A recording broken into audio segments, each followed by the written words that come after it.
Si vous avez effectué récemment un autotest de dépistage du cancer du col de l'utérus et que vous avez obtenu un résultat positif au VPH, avez des antécédents de cellules précancéreuses sur votre col de l'utérus, utilisez un PESER ou préférez consulter un fournisseur de soins de santé pour le dépistage du cancer du col de l'utérus, vous pourriez avoir besoin d'un test PAP. Le VPH, abréviation de virus du papillome humain, est un virus courant qui se propage par contact sexuel. Certains types, connus sous le nom de VPH à risque élevé, peuvent provoquer des changements dans les cellules du col de l'utérus au fil du temps. Un test PAP peut vérifier la présence du VPH à risque élevé et ou tout changement cellulaire que ces types de VPH pourraient avoir causé avant qu'il ne se transforme en cancer.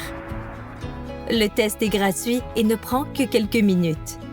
Il peut être effectué par un fournisseur de soins de santé à son bureau ou à sa clinique.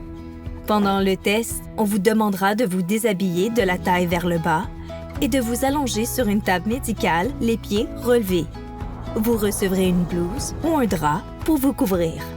Lorsque vous êtes prête, un fournisseur de soins de santé insérera doucement un instrument appelé spéculum pour maintenir ouvertes les parois de votre vagin afin de voir votre col de l'utérus.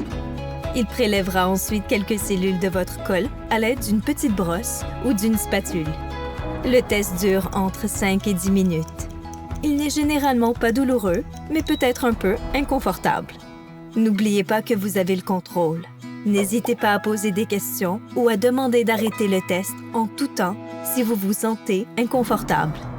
Après votre test PAP, l'échantillon sera acheminé à un laboratoire pour être examiné. Une partie de l'échantillon prélevé sera soit vérifiée pour détecter des signes de cellules anormales ou le VPH, ou les deux. Cela dépendra des facteurs comme votre âge et vos antécédents médicaux. Vos résultats vous seront communiqués ainsi qu'à un fournisseur de soins de santé.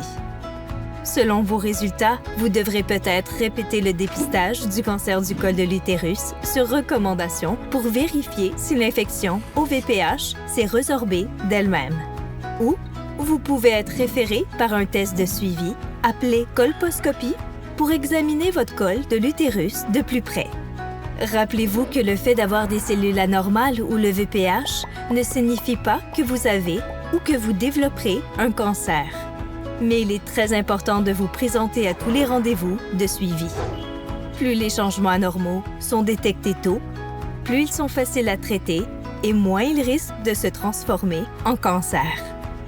Toute personne ayant un col de l'utérus âgée de 25 à 69 ans devrait subir un dépistage régulier du cancer du col de l'utérus. Pour prendre rendez-vous pour un test PAP ou pour en savoir plus sur le dépistage du cancer du col de l'utérus, consultez un fournisseur de soins de santé ou le site web suivant.